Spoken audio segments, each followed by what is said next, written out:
अस्सलामु अलैकुम वरहमतुल्लाहि वबरकातुहू। दोस्तों, उम्मीद करता हूँ आप खैरियत से होंगे। मैं हूँ मोहम्मद मकसूद कासमी और आप देख रहे हैं बाग़ मदीना यूट्यूब चैनल।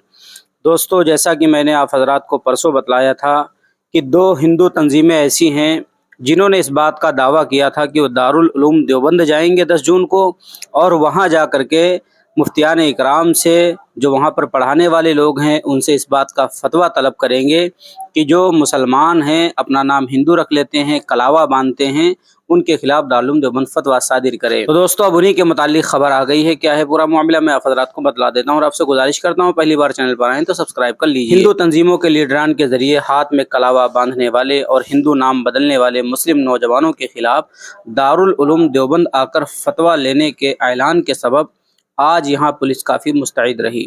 हालांकि देवबंद आने वाले हिंदू तंजीमों के लीडरान को मुजफ्फरनगर में ही उनके घरों में पुलिस ने नज़रबंद कर दिया और उन्हें देवबंद का रुख नहीं करने दिया।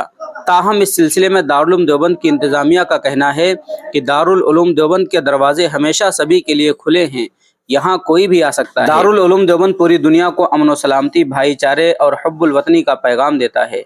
वाज़ेह रहे कि 2 रोज़ कबल हिंदू तंजीम क्रांति सेना और शिवसेना ने मुजफ्फरनगर में एक मीटिंग के दौरान मुश्तरका तौर पर ऐलान किया था कि दारुल उलूम देवबंद उन मुस्लिम नौजवानों के खिलाफ फतवा जारी करे जो अपना हिंदू नाम तब्दील करते हैं और हाथ पर कलावा बांध कर घूमते हैं। इसलिए इस सिलसिले में आइंदा 10 जून को दारुल उलूम देवबंद में दोनों तंजीमों का एक वफ्द पहुँचकर मुहतमिम से मुलाकात करेगा और इस सिलसिले में फतवा जारी कराया जाएगा। तंजीम के सदर ललित मोहन शर्मा और सीसी मनोज कुमार ने कहा था कि वो इस सिलसिले में मुहतमिम और जिम्मेदारों से मुलाकात करेंगे। उलमा को यह वाज़ेह करना चाहिए कि इस्लाम में कलावा बांधने की इजाज़त है या नहीं। अगर इजाज़त है तो इसे आम किया जाए और अगर नहीं है तो इसकी सज़ा वाज़ेह की जाए, क्योंकि आज मुस्लिम नौजवान हिंदू नाम तब्दील करके कलावा बांध कर हिंदू लड़कियों को अपने जाल में फंसाते हैं और लोग जिहाद फैला रहे हैं। उनका कहना था कि दारुल उलूम देवबंद और उलमा की तरफ से वाज़ेह जवाब मिलने के बाद वो अपनी अगली हिकमत अमली तैयार करेंगे। इसी सिलसिले में आज यानी 10 जून हफ्ते को इस वक्त को ऐलान के मुताबिक दारुल उलूम देवबंद पहुंचना था, लेकिन मुजफ्फरनगर पुलिस ने क्रांति सेना के सदर योगेंद्र सरोही, ललित मोहन शर्मा और मनोज कुमार समेत दीगर तमाम हिंदू तंजीमों के लीडरान को उनके घरों में ही नज़रबंद कर दिया और उन्हें मुजफ्फरनगर की हुदूद से बाहर नहीं आने दिया गया। वही देवबंद पुलिस ने भी इस सिलसिले में काफ़ी तैयारियां की थी और वफद को सरहद में पहुंचने पर किसी तरह दारुल उलूम देवबंद पहुंचने से रोकने की तैयारियां मुकम्मल हुई थी, लेकिन तमाम लीडरान को मुजफ्फरनगर में ही नज़रबंद किए जाने से यहां पुलिस इंतजामिया ने राहत की सांस ली।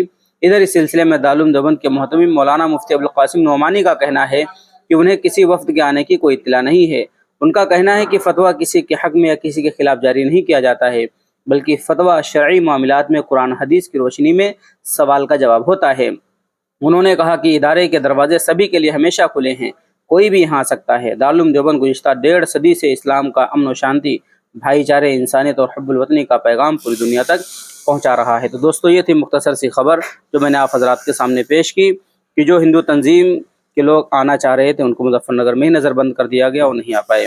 अब आप हज़रात का इसके मुताल्लिक क्या कहना, नीचे कमेंट कर दीजिए और पहली बार चैनल पर आए हैं तो सब्सक्राइब कर लीजिए। चलिए दोस्तों, फिर मिलते हैं इंशाअल्लाह जल्द ही किसी नए वीडियो में किसी नए टॉपिक के साथ। अस्सलामु अलैकुम वरहमतुल्लाहि वबरकातुहू।